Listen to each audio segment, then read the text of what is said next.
Welcome to Intentionally FinTech, the podcast where we dive deep into the purpose behind fintech brands. I'm your host for today, Michael Phillips, the CEO and founder of a purpose-driven branding agency called Behold. After 7 years of being in the creative and tech industries, and after an unfortunate wake-up call in late January, I've made it my mission to inspire founders to do what inspires them most. On this show, we're going to be talking about the missions and stories behind fintech brands, the values that drive their day-to-day work, and how exactly clarity of purpose helps them position themselves and build trust in an otherwise cluttered environment. So let us dive in. My guest for today is Stefan Krumbæk. Did I say that right? Almost, yes. Very Danish name. Of course. So why don't you introduce yourself to the audience? Let us know what you do. Yeah. No, so my name is Stefan Krumbæk. I'm the co-founder and chief commercial officer at ComplyPay, basically doing everything related to sales, branding, investor talks, partnerships, and so on. That's actually very nice. I see you also do branding. What exactly are you in charge of when it comes to branding? So we did a renaming, launch of a new company called ComplyPay. We used to be named Settlement, which was a 2 years old company-ish, where we kind of had a lot of learnings on the product and what we could do. And then we decided to make a pivot, and we needed like fresh energy, fresh branding, so to speak. And also we made a whole new product offering, but also mission on the company. So before we were very heavily on blockchain related topics before I joined back then. It was a lot of carbon credits, tokenization of assets and so forth. And when I joined, we became more like real world usage, in my opinion, to help like regular business move money smart and easily make it like programmable to what their business logic is. So if it can be several cases, but if you have you're selling goods on behalf of others, you're actually not allowed to hold and pay the money yourself unless you have a license or use some solution. So here we kind of found a way in the market, I would say, to support that. Right. Was there a specific thing or a specific moment where you said, okay, this is when we pivot, guys? Yeah, I think Easter in 24, there were two things that actually made this pivot. It was one, I had to pay a lawyer for some services the day before Easter. And when I paid, the money was gone in my account. But right after Easter, the money was bounced back to my account, and I got a fine because apparently there were one digit wrong in the account that I paid to. But for 7 days, no one knew where the money was. No one told me that the account number was wrong. And we can, with our solution, we are able to kind of ensure that the receiver is confirmed before actually sending money. And then we also at the same time found out that there are coming new regulations in EU called PSD3, where platforms and marketplaces are going to have a harder time in handling the money that they're receiving on behalf of their customers, or things will be a lot more strict. And those two things combined kind of made us, okay, this is what we want to do.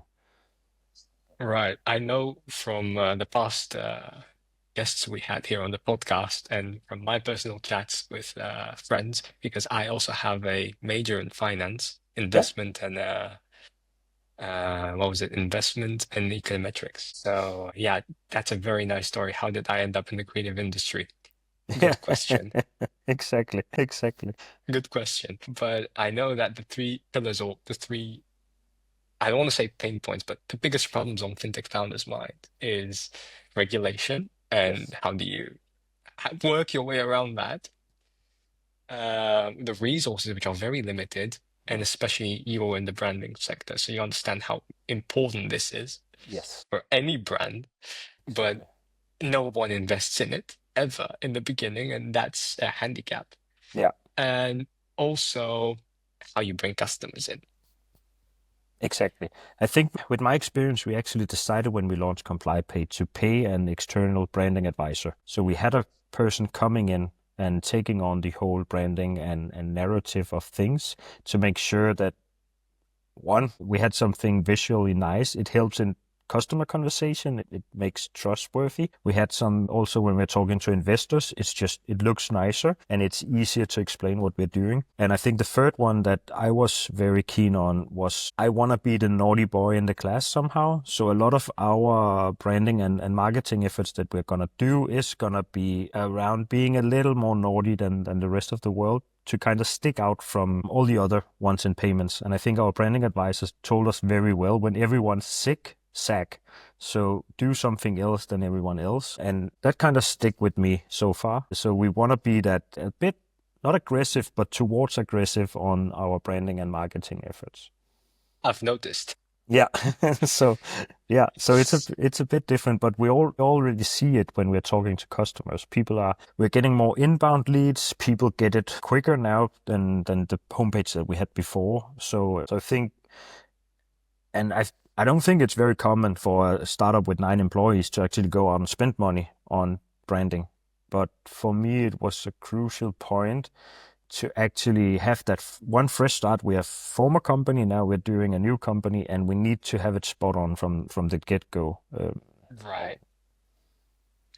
So we talked about what made you sort of come up with this pivot, because you said Yes. it's sort of like a continuation, but not quite. Yeah. So let's just treat it as a new company, and you being Hmm? the co-founder for throughout this conversation. Yes. Um, you told me that what made you was this payment Hmm. exactly, and that was like a problem. What happened really? Did you say, if I have this problem, maybe others also have it? Yeah, I think in general, I started talking to other companies where, when you're selling a good, you have to pay out at some point. But when you can offer a payment confirmation, but now with AI and everything, people can fake that fairly easily.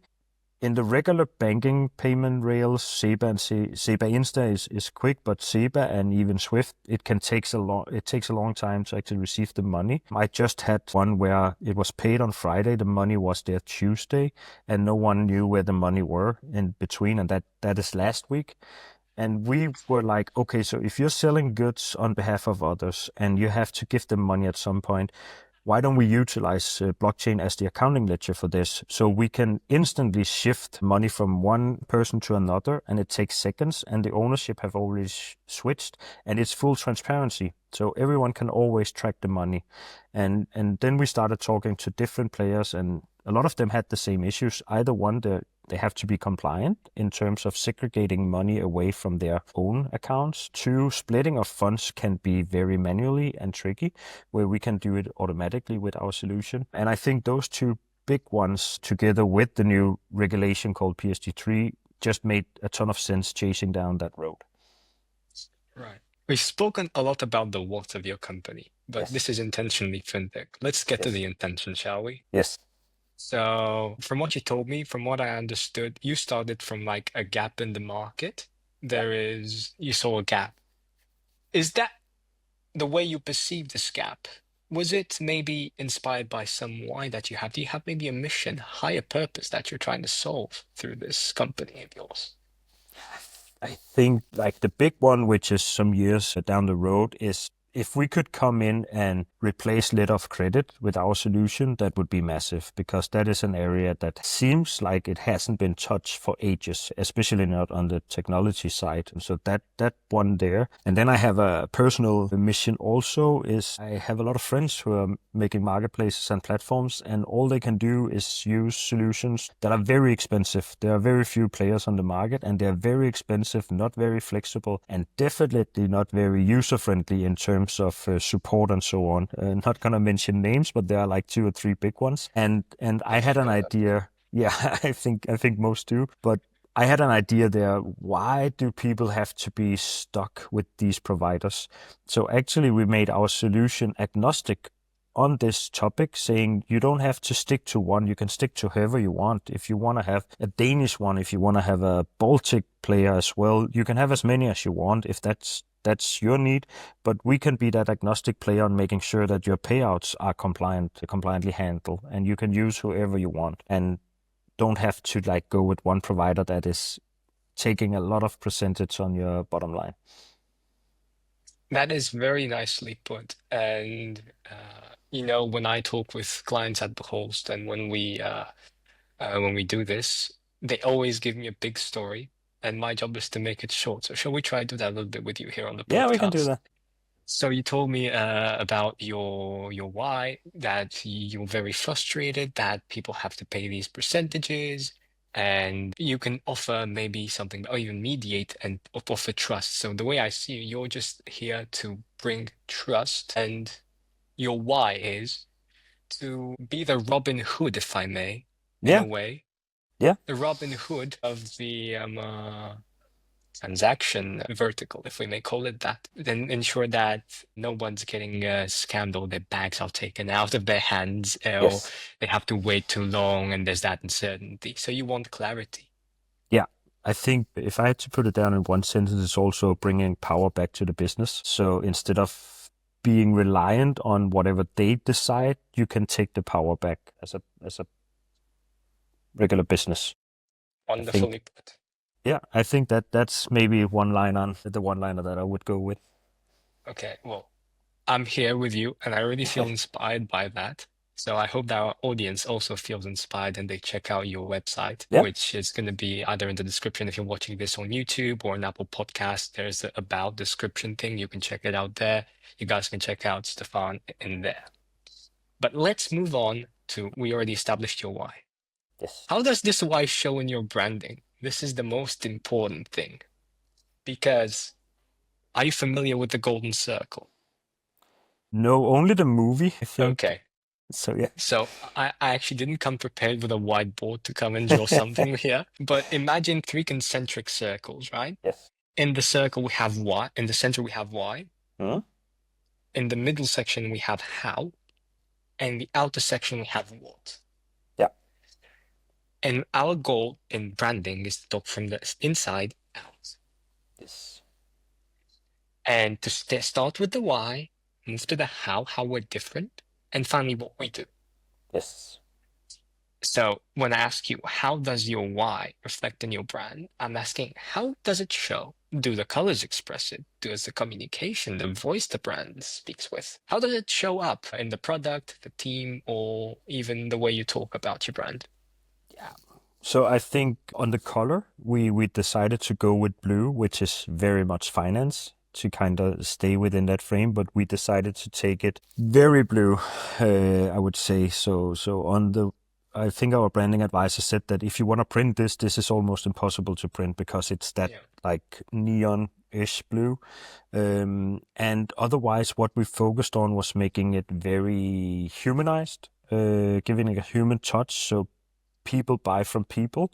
So we decided to, before we were very product orientated, and now we want to focus on making it more understandable for regular people. So we decided to add a lot of people interactions in the both in the pictures, small movies and stuff like that. And then we also decided to, not all of it is live yet, but our branding guideline shows like a suitcase for me that says anti-finance guy on a roll because we really wanna push that. And some poster boards that we're gonna do is gonna be like, don't hire that guy down in finance. And so we really wanna be catchy in some of the phrases that we're using. And we're using words like escrow-ish to kind of make sense of what we're doing, but it's not like an old school escrow service, but it's somewhat there. So using some words that people are familiarized with and then change it a little bit. I think that's how we go about it. Hmm. That's actually very nice. I noticed the tone that you're sort of like Maverick. I also had a client who was into that, but Yeah. he didn't know he wanted that. So we had to take it out of him and make it. But I actually viewed your website before the podcast, Yeah. and now that you're telling me, it makes sense. And I think that at least from the voice side, you've kind of nailed it over there. Okay, It's let's good to move hear. on to purpose versus regulation. Yes. So I know it, you know it, our audience knows it. FinTech is very famous for the red tape. Yes. How do you stay true to your vision, to your why, when there is so much regulation involved? That should probably have been our compliance officer or CEO that would have answered that, because we are a payment institution, so we are regulated by the Danish financial authorities and a passport of that license across EEA. So there are definitely things that we need to watch out for. There are things we can't say, even though we want to, we can't say it because of being a licensed entity. So in our branding guidelines, there are like few topics. Don't do this, don't do that, and definitely don't talk about it like this. So it's very hard to navigate. I think it's a massive issue in general in Europe to be bold and be out there in fintech compared to the likes of US, for example. Um, we see more and more regulations, and I think that's a big challenge for us in general. But for us, we decided that we definitely still wanted to be a bit out there to make it not so boring, but still not, you know, making it too aggressive to kind of get in the way of our license. Right. I mean, you don't want to lose your license, that's one Oh, thing. 100% not. But I do agree with you in that sense. There's been a lot of compromise Mhm. that my clients and I have been doing at the host. But I always try to tell them that there is no need to compromise so much. We can find a way to make it work, and we usually do. Yeah, So yes, red tape is quite the issue, and like visionaries are kind of limited by that, and that's quite unfortunate. definitely. Yep. But let's move on to investors. You were telling me in Huh? our private conversation that you got an investment offer. So I want to congratulate you on air for that also. Thank you. And I want to ask you a fair question. Do you think Huh? investors can tell when fintech really stands for something, when a fintech company stands for something? Or is it just, or when it's just like ticking boxes? Okay, I have this on the slide, I have this on that. Do you think they can tell the difference? Question. I think there are VCs out there that can do it, but I think the majority of investments are more generalist. So if you are deep tech or in something, especially in our case with being regulated as a licensed company, there are some things that they have a hard time understanding. I think that's fair because it's super complex environment that we're working in. Um, but in general, there are these tick boxes, 100%, and it's not like in 21 when everyone was throwing money at everything. So now people are back at, is ABC correct? Do we like the founders? Is the revenue on traction, and is the product unique? But then sign or term sheet, where previously it was more, okay, you have a good idea, let's try and run with it. So now it's back at very much revenue focused, I would say, when you talk to VCs. I'll share with you a story, if Huh? that's okay. Okay. I have a friend. I have a friend. He is working in a venture capital. Huh? That's where my connections in finance help a lot, especially my clients. I asked him, he told me a story, which is also posted on LinkedIn this morning, I think. Um, we had this fintech guy. He was making something you could pay with crypto with a card, like Huh. get a card like Revolut, and you can use it like to pay the Albertine we have here in Amsterdam or whatever you have in Copenhagen. And everything was good. The numbers looked good. Everything looked good, but he withdrew. Do you know why? No. Because he could tell that this founder did not believe in the mission that this company was serving. He was doing it for something else. Yeah. So, from my experience, there's investors who will invest in you, but will you actually continue with your company? I know another story unrelated to fintech, Hmm? where a chef wanted to open his restaurant, and this investor gave him the money. He opened it, I think he even got a Michelin star. Oh, But the that's chef was nice. never in the restaurant. Do you know why? Because he was out making photographs of birds.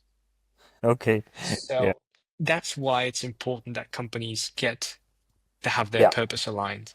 And that's why we started this podcast also to inspire people to do that. Yeah, no, 100%. I think passion is critical, at least in the very first year of a company, and also down the road if possible. Passion about what you do is crucial for success, as I see it. And then you can be passionate about many different things when you're doing a company. Right. I want to take you back to Huh? the early days. And the early days is actually, I think, 3 months ago. Yeah, we launched in April, the ComplyPay, so it's still fairly new. Okay. So let's not rewind. Let's press play. Sounds Yes, fair. yes, But let's go back to when the resources were really tight, before yeah, you raised any yes. capital and before the offer was on the table. Mhm. How did your mission, your purpose, allow you to stay focused? Like, was there a tough call you made because it aligned better with your why? Or was your why the obvious answer? You just continued straight? Yeah, no, so we had some hard decisions to do over the last year, I would say. So we had one previous co-founder that is no longer part of Mm. the company because we pivoted towards something where it didn't make sense anymore to have that person on. He was a nice person, very good guy, but just didn't was a match anymore for what we wanted to build. And we also had to make decisions on scaling down to kind of keep runway for a longer period of time while actually building the new pivot and building the ComplyPay. So we basically had to let our entire sales team go for a period of time. So it was now it's only me doing sales, and I think founder-led sales is crucial in the beginning. And luckily, I am a sales guy, so we can do that for a period of time. But we had to make some hard decisions, and especially also we are located in Copenhagen, where salaries are pretty high. So every time we have to hire, we always think about remote versus in-house. But for our CTO, it's very important that his core team is close and in the office. So every dime have to be considered because it is expensive hiring in Copenhagen, and it's definitely made our progress slower, I would say, because we haven't been able to just scale up on product and tech as we wanted to. So we had to prioritize on projects, we had to prioritize on a lot of things, and also down prioritize a lot of things to make this work so far. Well, I'm happy branding was not necessarily something you don't prioritize. 100% not. Gotta spend a little money to make money. Of course, of course, of course. Okay, this is my favorite question out of the Huh? deck. Are you ready? Yes, go for it. So pretend that this AirPods case that I have here is a magic wand. And if I Yeah, wave it like this, whatever you want to change to your business, you would change. What would it be? that's a interesting one. Perfect. Um, yeah,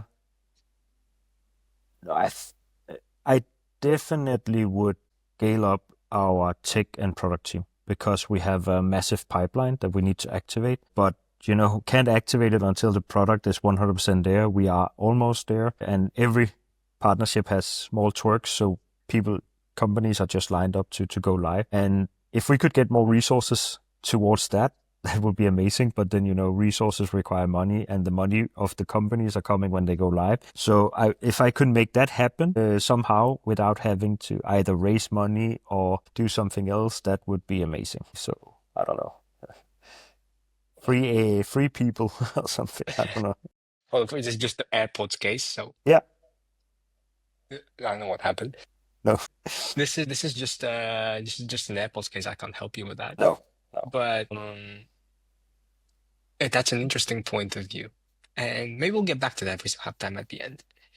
Um, let's talk about customers and trust. Hmm? This is the especially branding part Yeah. of this conversation. So it's very hard, at least for me, to trust a fintech if Hmm. it doesn't give me that, okay, I can trust this brand when Yeah. I see it.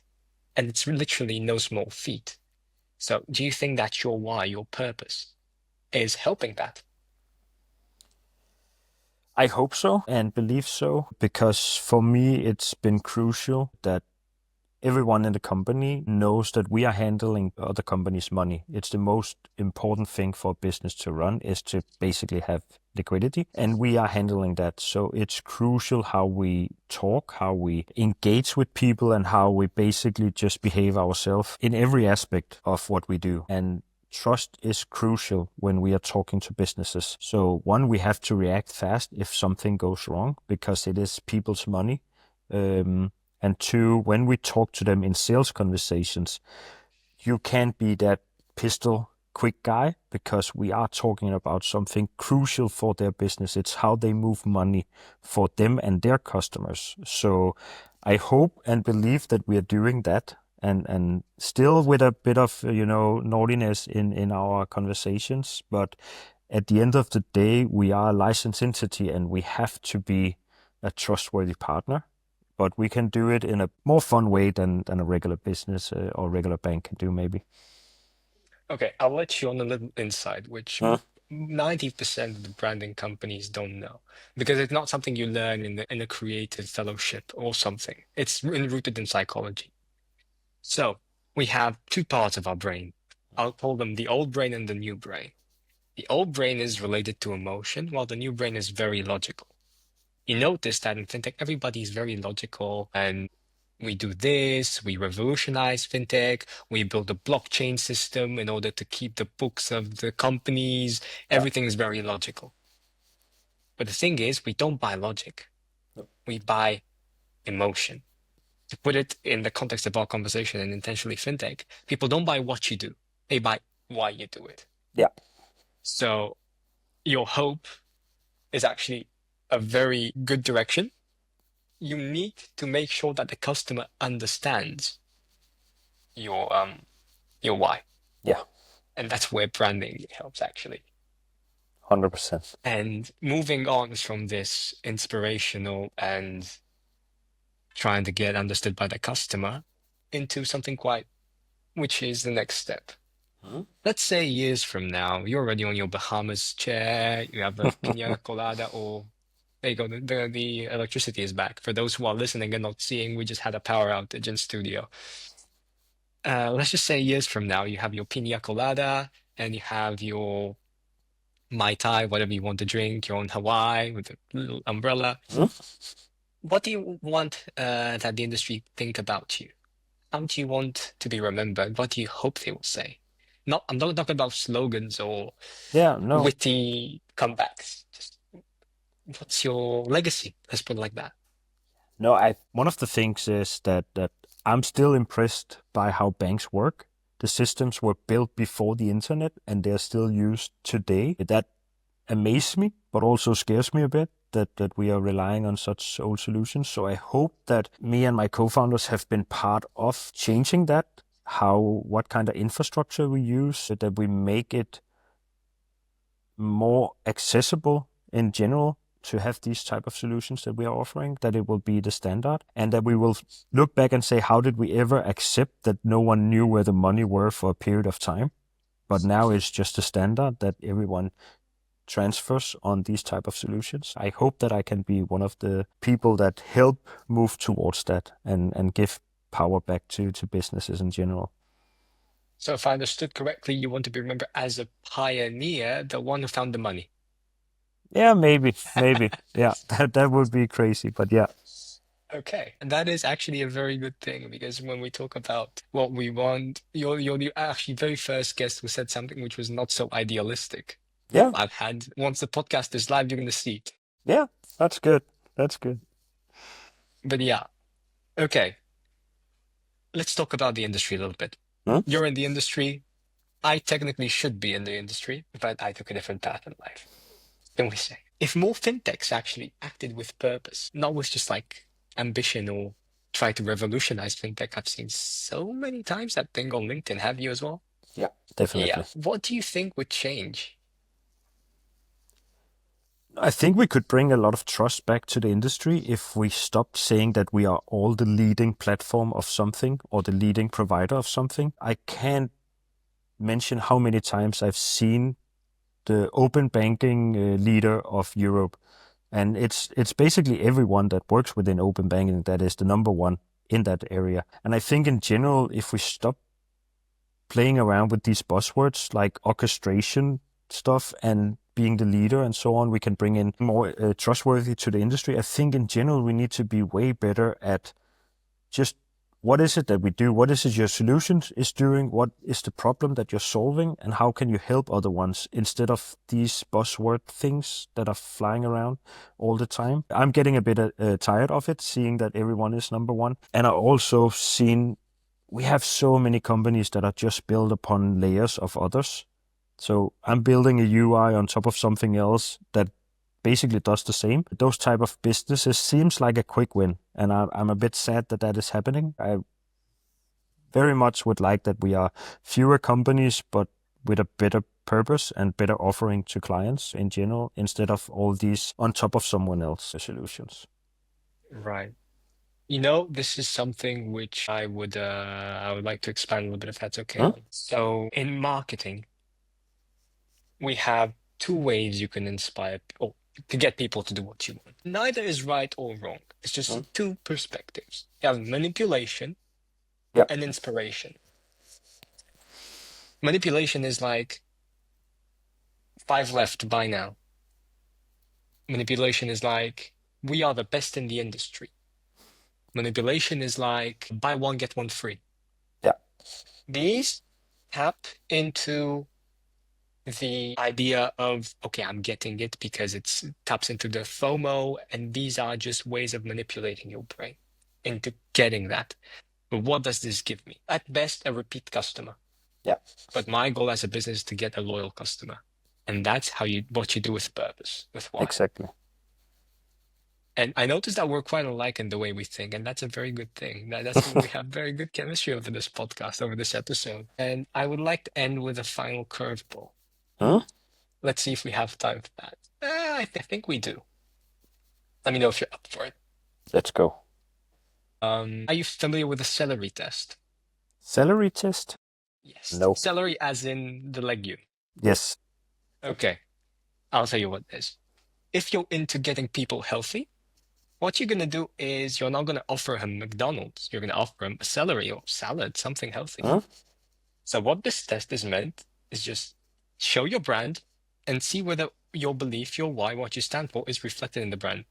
Are you down to do this on the podcast right now, 2 minutes with me? Let's do it. Okay.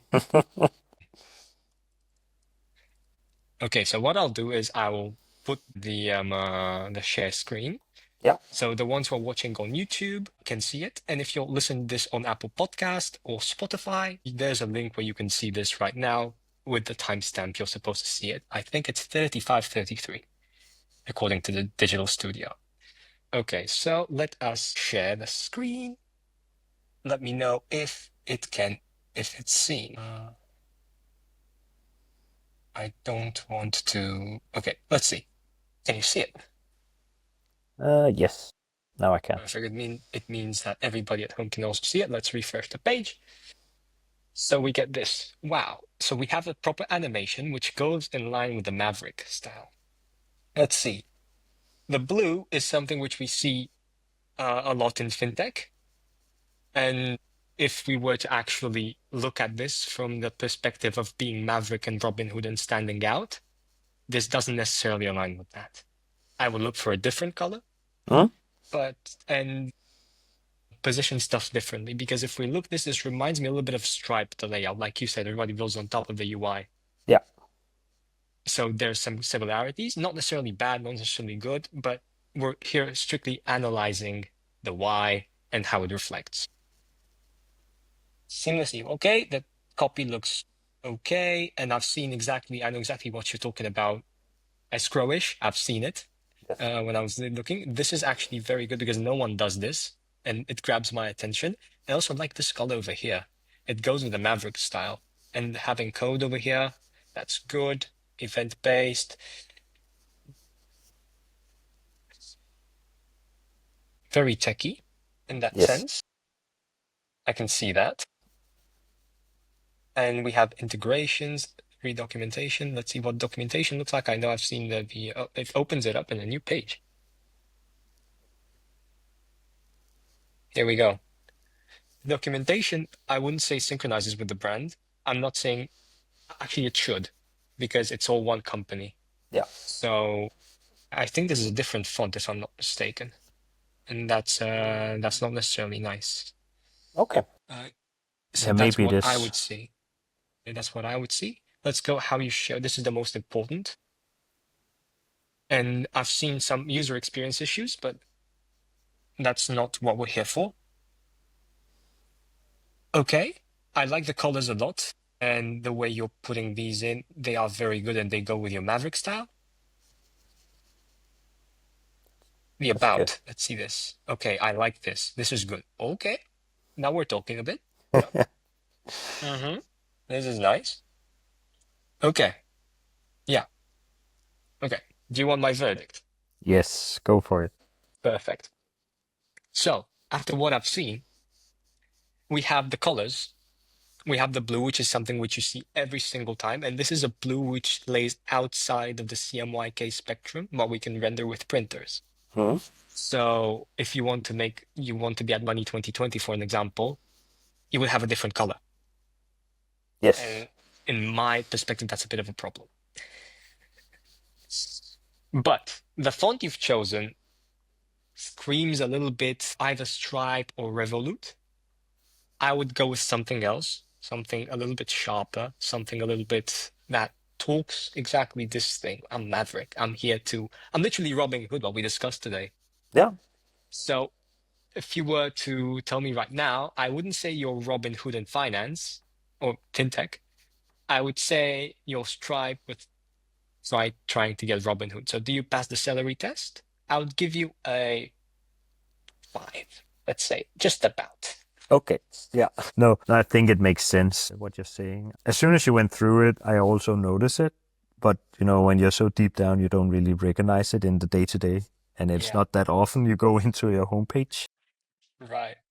But no, definitely some good pointers.